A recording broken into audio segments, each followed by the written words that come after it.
can do if they mix in some inside runs, which I don't think they'll do. I'll tell you, I'm terrified of this offense. It's been 2 preseason games, but I'm already terrified of the offense as a Jet fan. Well, I can tell you this. If you want Sam Darnold to throw downfield, he's going to start tonight probably, so he's going against the number 1 Giant defense. Like, he's going to go up against the starters. If I were him, you might disagree, but I would go dunk and dip. The linebackers are not good on the Giants side right now. Yeah, but the cornerbacks aren't either. I know Janoris Jenkins is good, but Eli Apple isn't a world beater. Neither's B.W. Webb. Throw the ball downfield. And Trust your wide receivers. And you need to see what this guy is. You need to see what his arm's like. You need to see his accuracy downfield. That's what preseason's for. Yes. This is the time to view it, not willy-nilly in the third quarter, fourth quarter of a losing effort when it matters. Throw it downfield now. Does Sam Darnold have the potential to be a franchise quarterback? 10 to 15 years, yes. Absolutely. The answer is yes. Am I 100% confident that he's going to be a franchise quarterback? Absolutely not. I also want to see what the offensive line can do, if they can maybe create some lanes for the running backs up the middle. I'll tell you, Sharkhandrick West was signed today for some stupid reason. I don't know why the Jets brought him in. They have 3 running backs. I like West. It's nothing against him. Nick, you know him well. Hey, listen, I like him. I know him. I understood why they cut him. They had Demarius and Darius. They signed Damian Williams. Thank you. Both these players that are in, and he was just the odd man out. 12 touchdowns in 4 years. I mean, that's not enough to keep you on the roster. Why the Jets got him? He can catch out of the backfield, and he's a good blocking running back. Those have 3 running backs, though. I mean, I don't see a fit for West. Excuse me. West, yeah. I think it's competition. I think he's only there so that way the other running back can be like, oh, well, maybe my job's in danger, so I got to perform better. Maybe Elijah McGuire's hurt. I don't know, but the defense also is something that's given me some cause for concern. I want to see if we can actually find a pass rusher, if we don't have to mortgage the future for Khalil Mack. And, the secondary's been playing well. Let's see if they can keep it up. Overall, I'm going to be watching tonight. You spoke about the Jets defense very briefly. As of right now, currently constructed, and the pass defense in particular. Right now, how the Giants' offensive line looks, this wasn't really how I imagined it. I thought people were different places, especially the center, let me tell you. Left tackle is Nate Solder. Left guard is Will Hernandez. Center is John Halapio. Did not see that coming. I thought it was going to be Brett Jones. Me too. Right guard, Patrick Omame, and right tackle, Eric Flowers. I'm still nervous about Eric Flowers.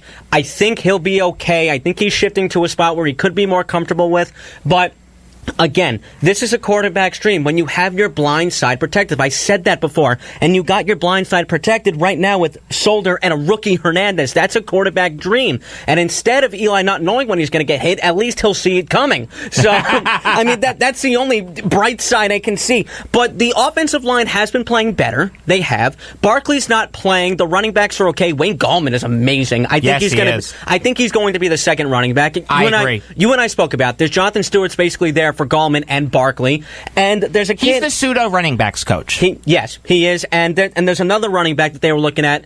I think his name was Robert Martin. He's from Rutgers. He scored a touchdown against the Lions. He looked pretty good too. The Giants, I think, have more depth now than I've seen in the last couple of years, which is good to see because after last year where everybody got hurt left and right, you need that. You can never be too comfortable. Anything can happen. And on top of that, a storyline that we're not really talking about is that the Giants and Odell are moving forward to a contract extension, and I'm kind of worried about that. Yeah, it's not new. Really? A little bit, only because they did, specifically Jordan Raanan, who covers the Giants from ESPN. Yeah, he's good. Yeah, he is very good. You pay Odell a lot of money. How are you going to pay Collins? How are you going to pay Evan Ingram? How are you going to pay Sterling Shepard if you want to keep him around? You still have cap space, don't you? I know. Yes, because Eli's going to retire or he's not going to play. Whatever's going to happen. Eli's contract is coming off the books, but you got to be careful with how much you want to pay Odell. You have to. That's just, realistically speaking. I think Odell is one of the best wide receivers in the game. Definitely top 5. Not just as a Giants fan, just by fact. You know? I agree with that. I think he's a top 5 wide receiver. Until Beckham puts pen to paper, I can't comment on a contract. I mean, it's not news until he signs. Going back to the Jets for 2 seconds, I just really want to see this team develop a pass rush because whatever quarterback they face, it's like he can have a party back there before he throws the ball. I mean, it's a joke. Leonard Williams needs to get his act together. I understand he's being doubled every play, but, I mean, you're the guy. You got to shake that.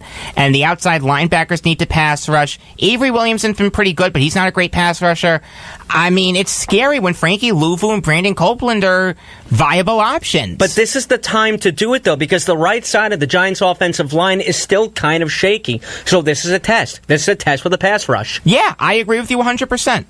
On Saturday, the Chiefs will face the Bears at Soldier Field.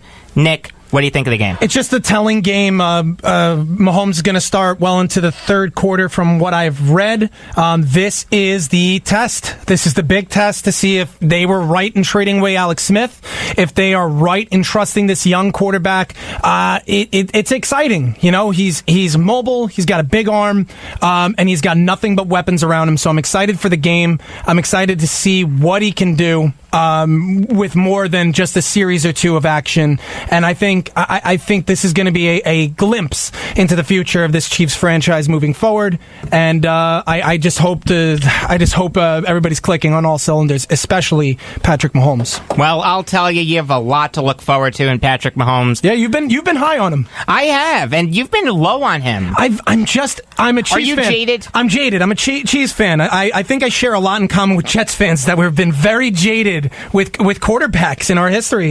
We haven't had a decent. I mean, Alex Smith was a good quarterback, a good one. We haven't had a great one since Trent Green, so it's time. And even then, Trent Green wasn't great. He wasn't. He had 2 or 3 great years, and that's when I finally felt. That's when I found the Chiefs. So we do have a caller on the line. Caller, you're on Beyond the Game. Good afternoon, gentlemen. Good afternoon, Martin from Merrick. How are you? Okay, how are you? Doing good. What's going on? So I was wondering if you guys were going to talk about the OSU situation. Yeah, we were going to get to that. 3 games for Urban Meyer. I don't mind it. Well, 3 games, which is really 1 game. Yeah, the 1 game against TCU. I get it. Again, I don't mind it. I'd have been upset if he had lost his job. I'd have been upset if he had been suspended for the entire year, but 3 games, 1 meaningful game. I don't mind it. I can't flip tables over it. Well, that's good to know. But don't you also think, well, let me ask you this.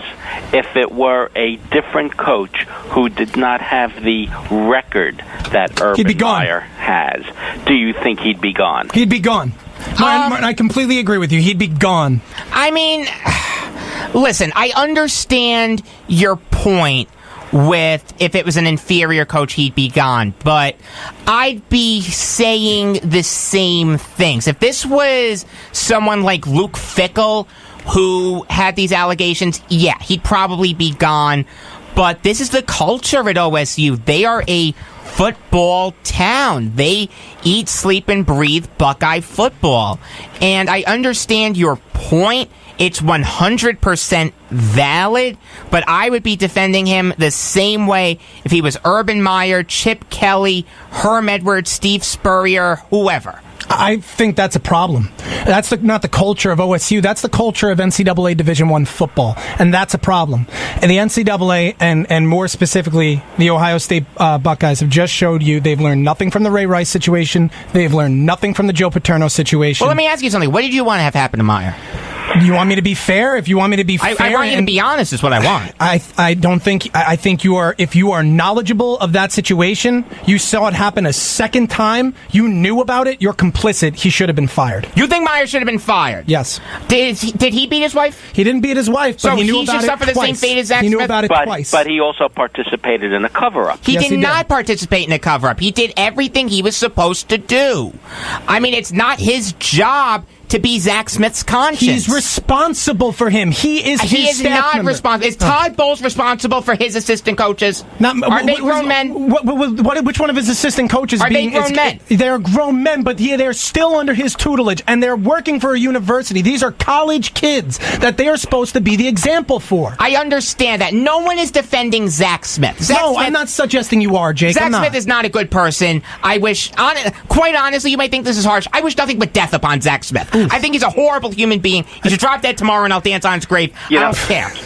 Gentlemen, last night I went to a partial reunion of the Notre Dame 1966 championship team, undefeated team. Oh, boy. Who was even around on that team? Rocky Blyer. Okay. What was on the team? Terry Hanratty. He was the quarterback. Was the quarterback. Ara Parsegian just died. I know that. Yeah. He died about I think a year ago or so, and he was coach. They had Jim Seymour also, but I'm pretty sure he's dead. And one of the players, and forgive me, I don't remember which one, was asked who his favorite professor was at Dame, because there were a lot of Dame alums at this event.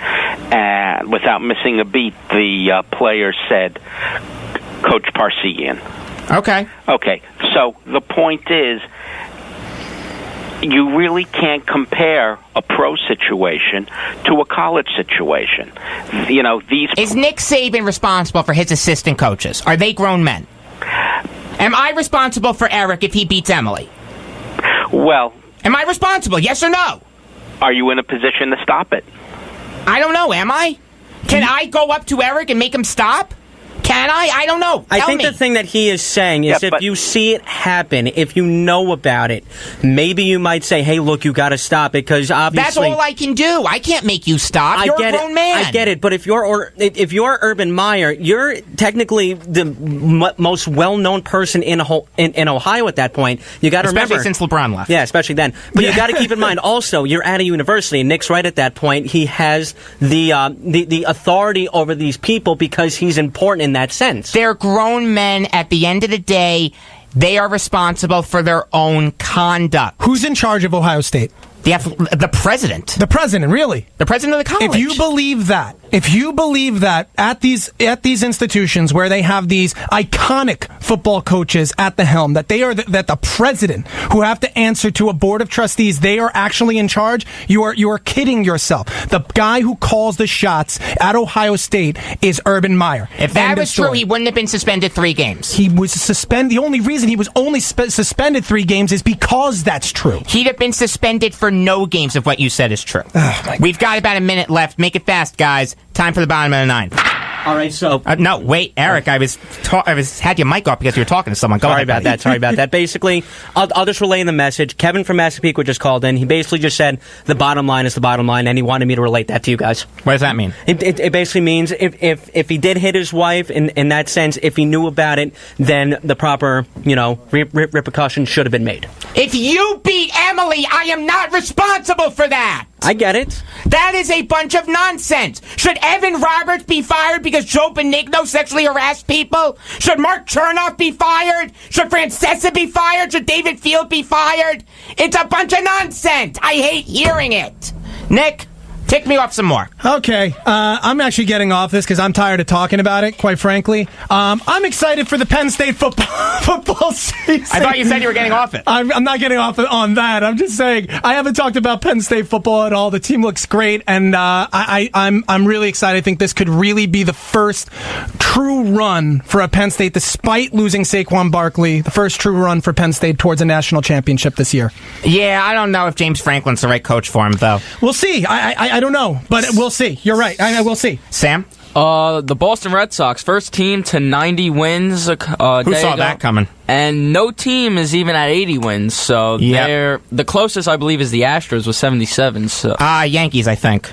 I think the Yankees are ahead of them. Okay, but the Red Sox are just taking the MLB. They're dominant. They're dominant. They're a force to be reckoned with. So tomorrow, I am seeing Springsteen on Broadway. Nice. Should be a lot of fun. Looking forward to it very much. I had nothing sports related, so that's what it is. By the way, Yankees 79 wins. I knew they were ahead. All right. Looks like we're about out of time here on Beyond the Game. For Eric Fischetti, Nick Ohrnberger, and Sam Eisenberg, I am Jacob Valk saying that if Satchel Paige and Dizzy Dean were on the same team, they'd clinch the pennant by Independence Day and go fishing until the World Series.